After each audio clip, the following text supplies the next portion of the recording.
En cette chaude soirée d'été, l'autoradio retentit et la voix tremblante d'un petit garçon perce le silence. « S'il vous plaît, à l'aide ». L'agent Thomas Anderson a dû faire face à de nombreux appels difficiles, mais quelque chose dans cette voix l'a frappé comme un coup de poing dans la poitrine. L'adresse de l'appel, 1247 Maple Street, le même quartier où son ex-femme a disparu avec leur fils après un divorce difficile. Ce qui n'était au départ qu'un événement banal allait devenir le moment le plus angoissant de sa vie. Dans une maison abandonnée, Tom va trouver les indices d'un cauchemar inimaginable. Et lorsqu'il gravit enfin les 3 escaliers menant au sombre grenier, sa torche révèle quelque chose qui va tout changer. C'est l'histoire d'un père à la recherche de son fils. Un voyage de douleur, de découverte et de sauvetage que personne n'aurait cru possible. Avant que nous ne revenions, partagez avec nous l'endroit d'où vous regardez. Et si ce récit vous touche en plein cœur, n'oubliez pas de vous abonner, car demain, j'ai préparé quelque chose de vraiment spécial pour vous. Le soleil se couche sur la ville lorsque l'agent Thomas Anderson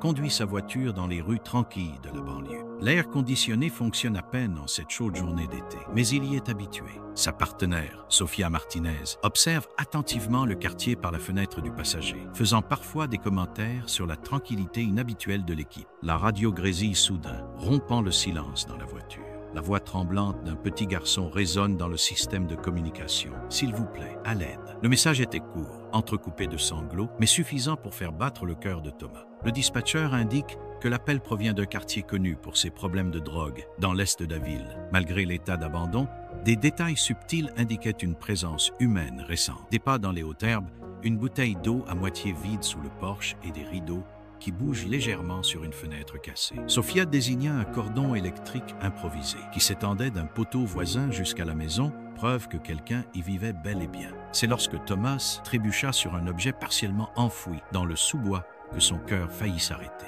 Accroupi, il déterra un petit camion rouge, celui-là même qu'il avait offert à Lucas pour leur dernier anniversaire.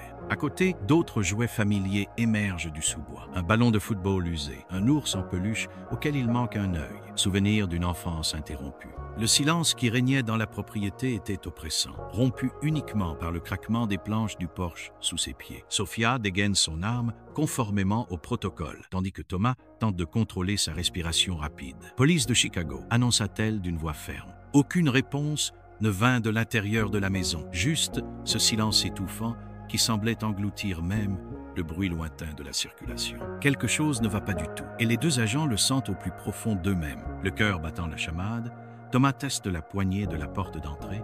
Elle est verrouillée. Sophia avait déjà fait le tour de la maison, vérifiant les autres entrées possibles. L'adrénaline coulait dans leurs veines tandis qu'ils communiquaient la situation par radio. Les renforts étaient en route, mais chaque seconde d'attente leur paraissait une éternité. Les craquements de parquet et les chuchotements provenant de l'intérieur de la maison confirment leurs soupçons. Il y a quelqu'un à l'intérieur. Après avoir accédé à la maison par la porte de derrière, les agents ont commencé à balayer méthodiquement la maison. L'odeur de moisissure et de pourriture est suffocante. C'est alors qu'ils entendent un bruit sourd provenant de l'étage. Thomas identifie un escalier étroit menant au grenier, partiellement caché par un rideau déchiré. Sophia lui couvrit le dos tandis qu'il montait les marches qui gémissaient sous son poids. La lumière de sa torche perça l'obscurité du grenier, révélant une scène qui lui glaça le sang. Un jeune garçon était enchaîné à un vieux tuyau de chauffage. Son corps mince et meurtri n'était plus que l'ombre de l'enfant dont Thomas se souvenait. Mais ses yeux, les mêmes yeux bleus qu'il voyait chaque nuit sur ses photos, ne laissaient aucun doute. « Lucas » dit-il d'une voix hésitante. « Papa ?» La voix faible de Lucas n'était guère plus qu'un murmure. Thomas se précipita vers son fils, les mains tremblantes tandis qu'il évaluait les chaînes. Sophia était déjà à la radio, demandant d'urgence une ambulance. Les larmes coulent sur le visage de Thomas qui tient la main de son fils. « Je t'ai retrouvé, champion. Tout va bien maintenant. Papa est là. » Lucas se mit à pleurer. Des années de peur et de solitude, trouvant enfin un exutoire dans les bras du père qu'il cherchait depuis si longtemps. À la lumière des lanternes, les signes de négligence étaient évidents et dévastateurs. Le corps de Lucas était visiblement sous-alimenté. Ses côtes apparaissaient sous sa peau pâle. Ses cheveux, autrefois dorés et brillants, étaient emmêlés et sans vie. Une assiette sale contenant des restes de nourriture et une bouteille d'eau presque vide révèle la précarité de sa survie. Sophia documente chaque détail, le cœur lourd, tandis que les ambulanciers sont guidés jusqu'au grenier. John Cooper, l'ambulancier, examine Lucas avec un soin professionnel. Bien que son expression révèle l'horreur lorsqu'il découvre chaque nouvelle marque. Des ecchymoses à différents stades de guérison couvrent ses bras et son torse. Ses poignets présentent des blessures ouvertes causées par les chaînes, et ses jambes portent des traces de brûlures récentes. Nous devons l'emmener immédiatement, chuchote Cooper à Thomas, qui ne peut détourner le regard de son fils. Lucas tremble à chaque contact. Ses grands yeux se déplacent nerveusement entre les personnes présentes. Lorsqu'un policier fait un mouvement brusque, le garçon tressaille involontairement et s'accroche à la main de son père avec une force surprenante pour quelqu'un d'aussi faible. Thomas se rend compte que les cicatrices les plus profondes sont celles qui ne se voient pas. Alors qu'il prépare Lucas pour le transport, il découvre son trésor caché. Des miettes de pain conservées dans un mouchoir sale, une cuillère en plastique cassée qu'il utilisait pour atteindre l'eau de pluie par un trou dans le toit, et le vieux téléphone portable, éteint qui, par miracle, avait encore assez de charge pour passer cet unique appel d'urgence. Chaque objet raconte une histoire de résistance et d'espoir, révélant comment un enfant de 7 ans a trouvé la force de survivre à l'impensable. L'ambulance perce le silence de la nuit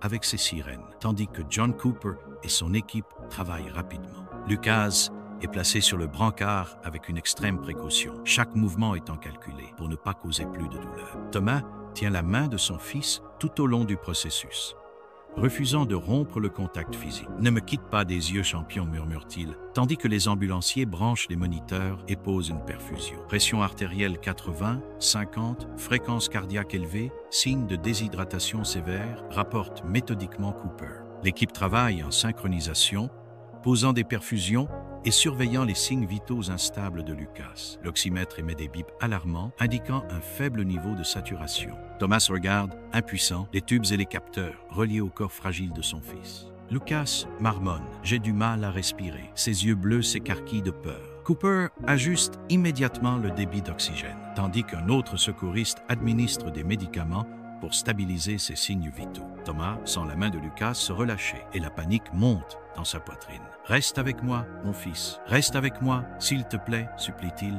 la voix étranglée. » L'ambulance s'arrête brusquement aux urgences de l'hôpital central, où le docteur Emma Chen attend déjà avec son équipe. Homme, 7 ans, malnutrition sévère, pneumonie possible. Passe Cooper sur le rapport, tandis qu'il s'engouffre dans les couloirs blancs. Thomas court à côté du brancard jusqu'à ce qu'une infirmière l'arrête doucement à l'entrée du centre de traumatologie. La dernière chose qu'il voit, c'est le visage pâle de son fils qui disparaît derrière les doubles portes, emportant son cœur avec lui. Le docteur Emma Chen émerge des portes du centre de traumatologie après ce qui semble être une éternité. Elle s'approche de Thomas, qui se lève instantanément de sa chaise de salle d'attente. « Officier Anderson, votre fils est stable, mais la situation est critique. » Elle décrit les premières constatations. Malnutrition sévère, déshydratation critique et multiples complications dues à un enfermement prolongé. Thomas sent ses jambes faiblir tandis qu'il absorbe chaque mot. « Nous devons immédiatement procéder à une série d'examens », explique le docteur Chen en conduisant Thomas dans le couloir. Les radiographies révèlent d'anciennes fractures mal cicatrisées.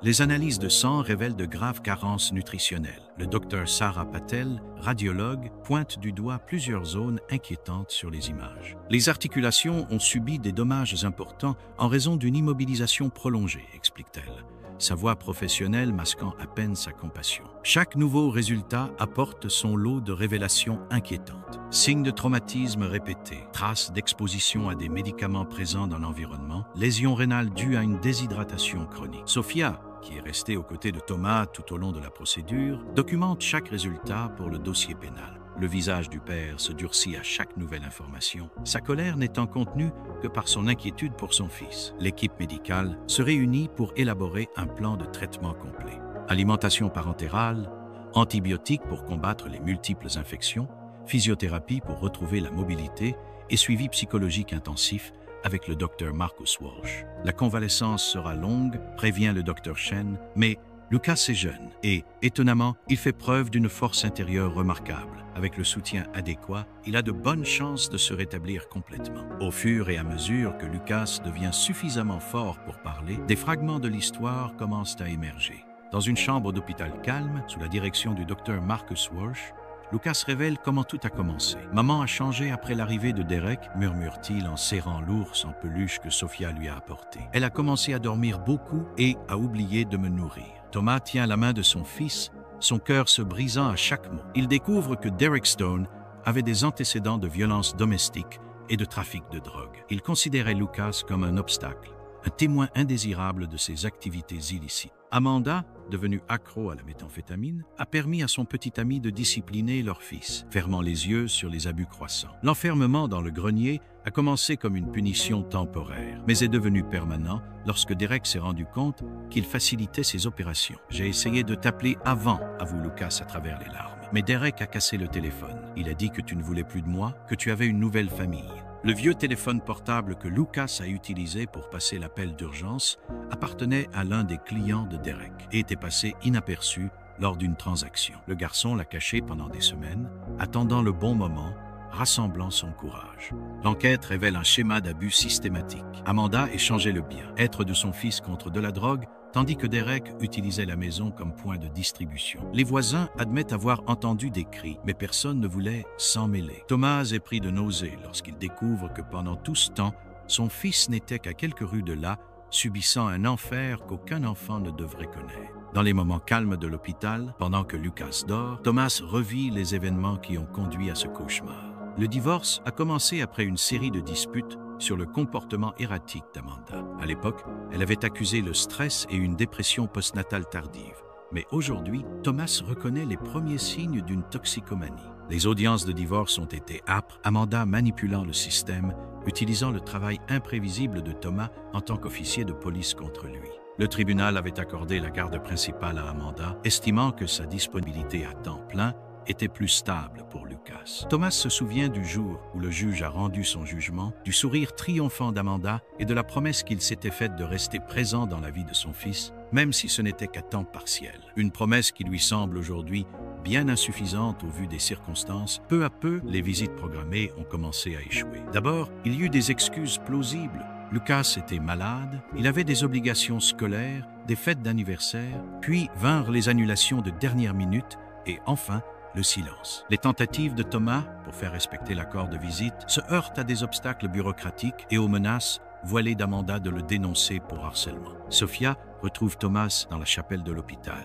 les mains tremblantes, tenant une vieille photo de Lucas. « J'aurais dû me battre davantage », avoue-t-il, la voix brisée. « J'aurais dû me rendre compte que quelque chose n'allait pas quand elle a commencé à éviter mes appels. Les « et si » le tourmente. Et s'il avait poussé plus loin son enquête, et s'il avait ignoré les menaces d'Amanda, et s'il avait fait confiance à son instinct paternel plutôt qu'au système, Amanda Carter est retrouvée dans un motel bon marché à la périphérie de la ville, le corps marqué par les signes évidents d'une dépendance à la méthamphétamine.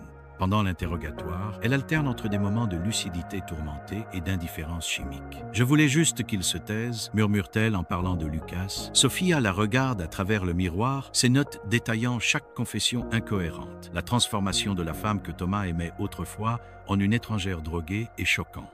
Derek Stone est arrêté alors qu'il tente de franchir la frontière de l'État. Son interrogatoire révèle une froideur inquiétante. Il déclare sans remords « Le gamin était un problème ».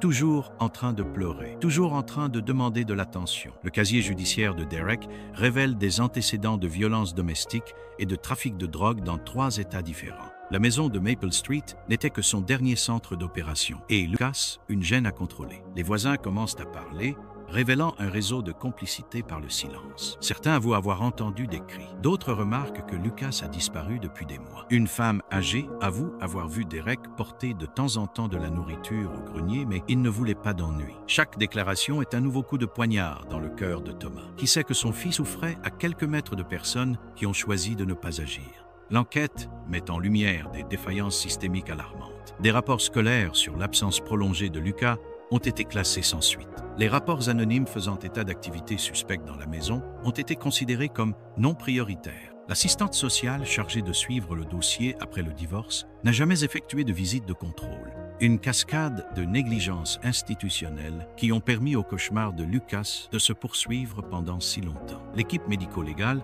transforme la maison de Maple Street en une grille méticuleuse de preuves. Chaque recoin du grenier est photographié, mesuré et documenté. Le tuyau rouillé où Lucas était enchaîné, les rayures sur les murs qui témoignent de jours interminables, le matelas fin et taché, chaque élément raconte une histoire de souffrance. Au rez-de-chaussée, il découvre un laboratoire de méthamphétamine improvisé, ce qui explique l'odeur chimique qui imprègne l'air. Les témoignages commencent à faire remonter la chronologie de l'horreur. Un livreur de pizza rapporte avoir entendu des cris provenant de l'étage supérieur il y a plusieurs mois. Le facteur mentionne qu'Amanda a refusé le courrier concernant l'école de Lucas, prétendant qu'ils avaient déménagé. Un voisin décrit de violentes disputes entre Amanda et Derek, suivies de longues périodes de silence inquiétant. Sophia relit méthodiquement chaque témoignage, construisant ainsi un dossier solide. Le procureur Diana Reynolds travaille avec l'équipe d'enquêteurs pour reconstituer la chronologie de l'affaire. Les relevés des achats de drogue d'Amanda coïncidant avec le début de la disparition de Lucas de la scène publique. Les relevés bancaires font état de retraits fréquents, sans doute pour soutenir la dépendance. Les relevés téléphoniques révèlent des appels désespérés de Thomas, tous ignorés ou bloqués. Le laboratoire de police scientifique traite les preuves en priorité. Les empreintes digitales de Derek sur les chaînes, les résidus de drogue sur les surfaces du grenier, l'ADN de Lucas sur les taches de sang au sol.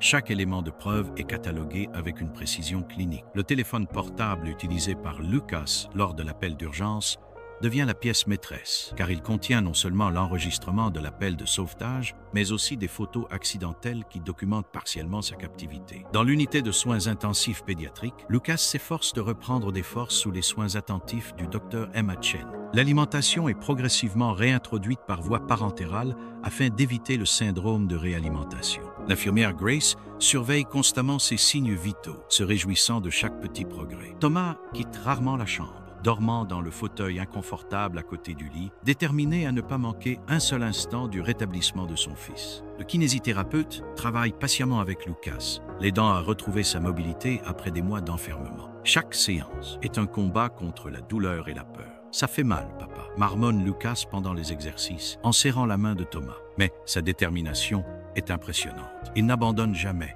même lorsque des larmes coulent sur son visage. L'équipe observe avec stupéfaction son extraordinaire résistance. Les plaies de ses poignets et de ses chevilles nécessitent des pansements quotidiens. La malnutrition a compromis leur cicatrisation, rendant le processus plus lent et plus délicat. La pneumonie, conséquence de l'insalubrité du grenier, réagit lentement aux antibiotiques. Chaque procédure est expliquée calmement, chaque contact est doux, reconstruisant progressivement la confiance de Lucas dans le contact humain. Chaque jour apporte une petite victoire. Le premier vrai sourire lorsqu'il goûte une glace après des semaines de régime liquide. Les premiers pas hésitants dans le couloir, soutenus par Thomas. La première nuit de sommeil sans cauchemar. Le moment où il est capable de s'asseoir tout seul dans son lit. L'équipe médicale documente chaque progrès. Mais ce sont les petites réussites quotidiennes qui marquent véritablement son chemin vers la guérison. Le docteur Marcus Walsh adopte une approche douce et patiente lors de ses séances avec Lucas. Le cabinet des enfants est décoré de couleurs gaies et de jouets thérapeutiques, créant un environnement sûr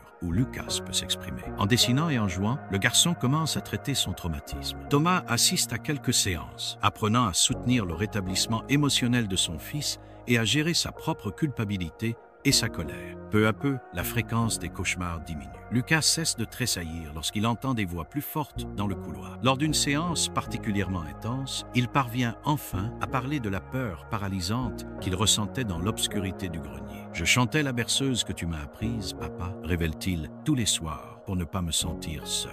Thomas serre son fils dans ses bras, ses larmes silencieuses se mêlant aux siennes. La confiance revient par petites touches. Lucas commence à accepter de la nourriture de la part d'autres personnes que son père. Il permet à l'infirmière Grace de changer ses pansements sans trembler. Un jour, il surprend tout le monde en faisant une blague pendant la physiothérapie. Sophia ramène son chien à la maison après la thérapie assistée. Et Lucas, d'abord hésitant, finit par s'endormir avec l'animal couché à côté de lui. Les séances familiales avec le Dr Walsh aident Lucas à comprendre qu'il n'y est pour rien. « Ta mère est malade », explique le psychologue, et elle a fait de très mauvais choix. Rien de tout cela n'est arrivé parce que tu as fait quelque chose de mal. C'est un processus délicat. Aider Lucas à digérer la trahison sans porter le poids de la culpabilité ou du ressentiment, Thomas apprend également à se pardonner en réalisant que sa culpabilité n'aidera pas son fils à se rétablir. Au tribunal des affaires familiales, l'assistante sociale Catherine Brooks présente un rapport détaillé sur l'affaire. Le juge l'écoute d'un air grave lorsqu'elle décrit les conditions dans lesquelles Lucas a été retrouvé. Amanda, en rééducation forcée, renonce volontairement à ses droits parentaux, une décision rare qui accélère la procédure. Thomas, appuyé par les témoignages de l'équipe médicale et du Dr Walsh, est officiellement reconnu comme le seul tuteur légal de Lucas. Le procureur Diana Reynolds monte un dossier solide contre Derek Stone et Amanda. Les preuves sont accablantes. Photographies médico-légales, rapports médicaux, déclarations des voisins et surtout le témoignage de Lucas enregistrés sur vidéo pour éviter le traumatisme d'une déposition face à face. Derek est accusé d'enlèvement, de maltraitance d'enfants, de trafic de drogue et de tentative de meurtre. La salle d'audience se tait lorsque la vidéo du témoignage de Lucas est projetée. La petite voix courageuse du garçon décrivant sa captivité fait monter les larmes aux yeux des personnes présentes. Derek maintient son attitude arrogante jusqu'au bout. Mais le jury ne met que 2 heures à rendre son verdict. La peine est maximale, 30 ans sans possibilité de libération conditionnelle. Amanda bénéficie d'une peine plus légère en échange de sa coopération, à condition de suivre un programme de réhabilitation et de rester éloigné de Lucas jusqu'à sa majorité. Thomas assiste au départ de son ex-femme, menottée, avec un mélange de pitié et de soulagement. À l'hôpital, il serre Lucas dans ses bras et lui promet « C'est fini, mon fils. Personne ne te fera plus de mal. Tu es en sécurité maintenant. » Thomas vend sa petite maison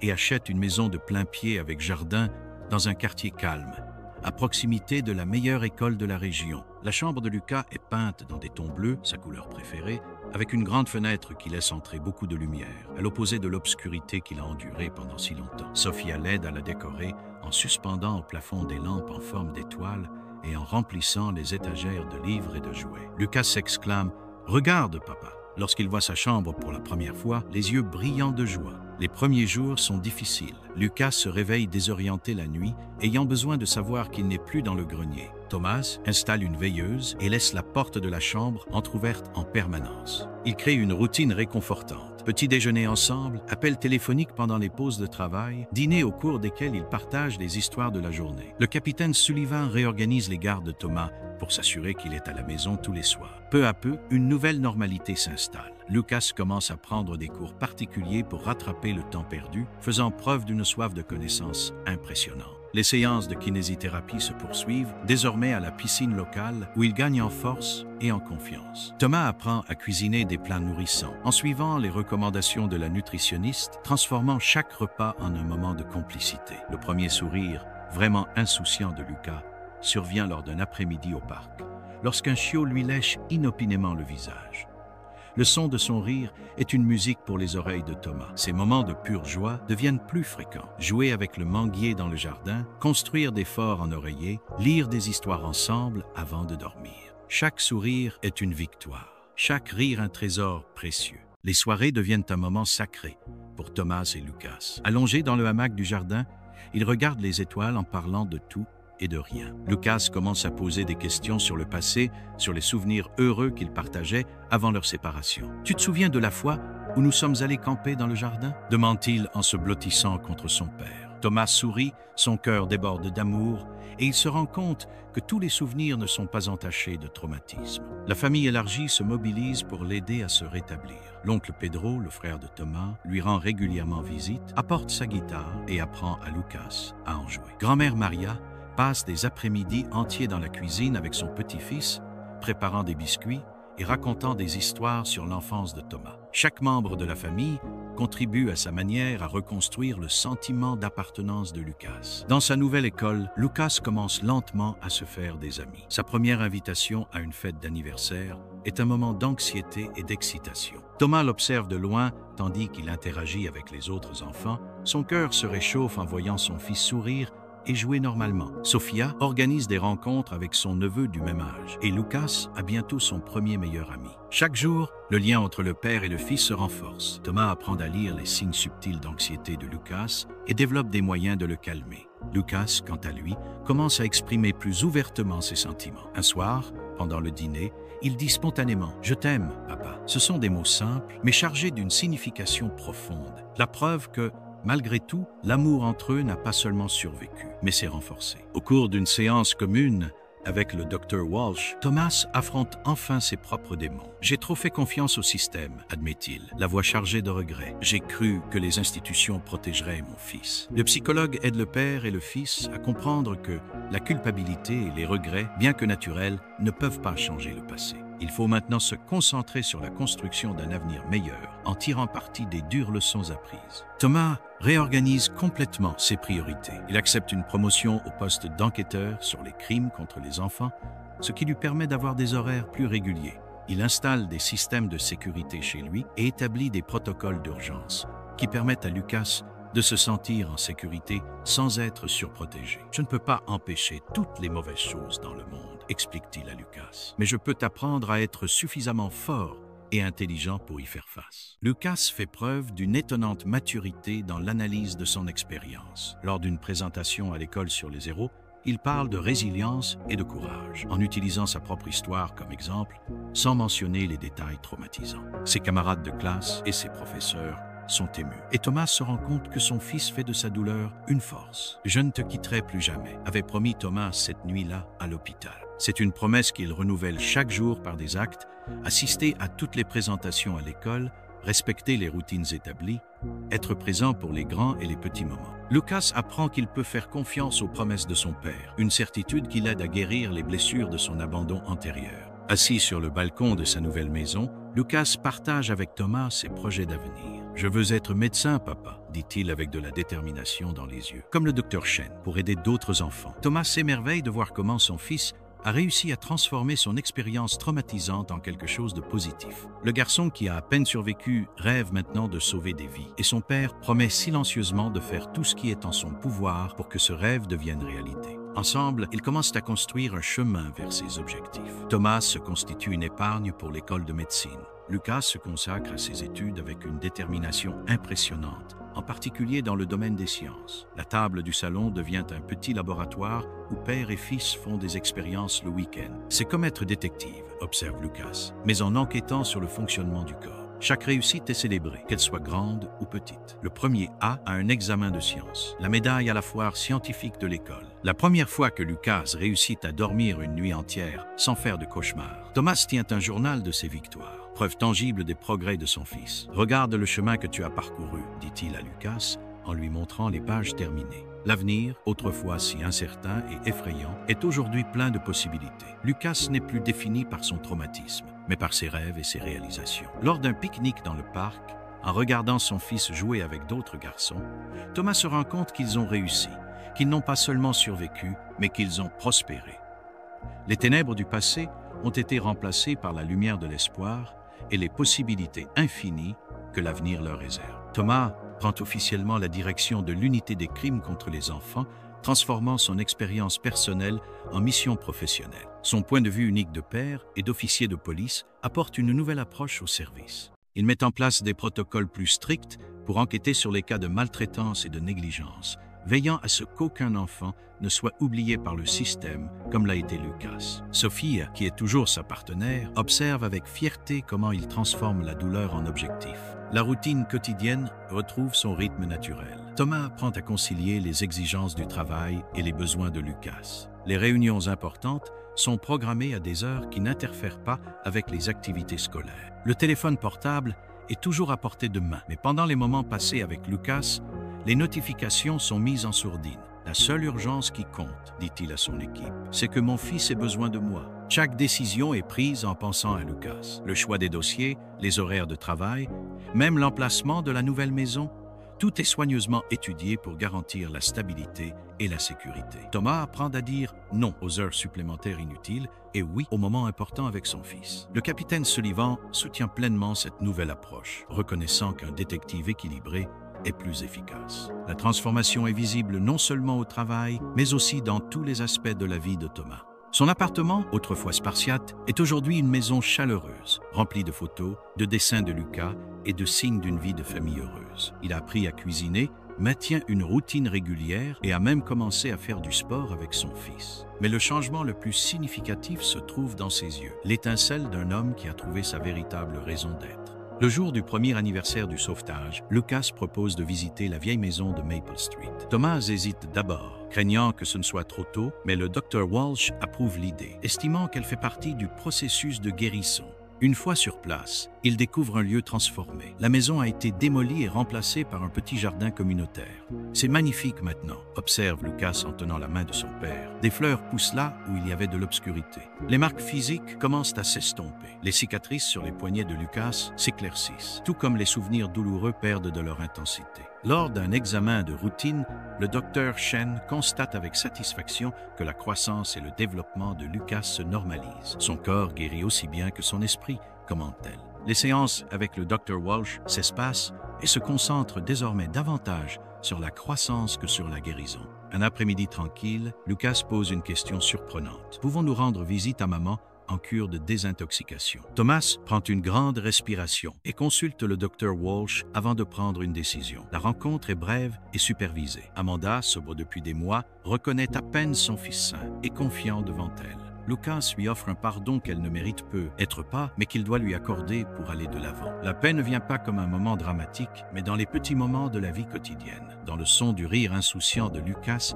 jouant avec ses amis, dans la confiance avec laquelle il dort dans sa propre chambre sans avoir peur du noir, dans la façon dont il parle de l'avenir avec espoir et enthousiasme. Thomas se rend compte que le véritable remède ne consiste pas à oublier le passé, mais à ne pas le laisser contrôler le présent. Par un dimanche après-midi ordinaire, Thomas regarde Lucas jouer dans le jardin avec son nouveau chien, un golden retriever sauvé que Sophia a aidé à choisir.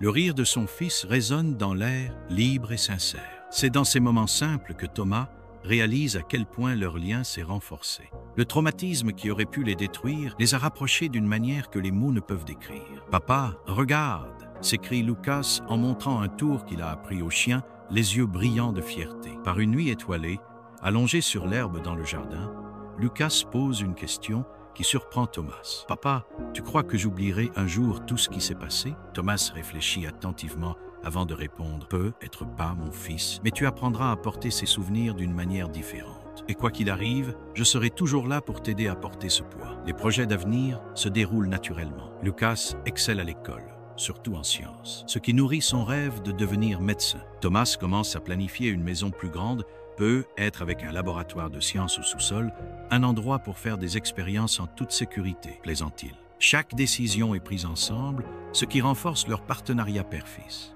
Un samedi matin, pendant le petit déjeuner, Lucas surprend Thomas avec une déclaration simple mais profonde. « Tu sais, papa, nous sommes une famille parfaite comme ça, juste nous deux. » Thomas déglutit, submergé par l'émotion, réalisant que son fils a raison. Ils ont trouvé leur propre définition de la famille. Une famille construite sur les bases d'un amour inconditionnel, d'une confiance retrouvée et d'une force que seule l'adversité surmontée ensemble peut créer. Si cette histoire de courage et de rédemption vous a captivé du début à la fin, n'oubliez pas de laisser votre like et de vous abonner à la chaîne pour ne pas manquer les prochains récits palpitants. Et dites-moi dans les commentaires, que feriez-vous à la place de l'officier Thomas Anderson? Comment réagiriez-vous à la découverte d'un secret aussi sombre sous votre nez? Dites-moi ce que vous en pensez, j'aimerais beaucoup vous entendre. Jusqu'à la prochaine vidéo, et n'oubliez pas, certaines vérités ne se révèlent que lorsque l'on a le courage de les voir.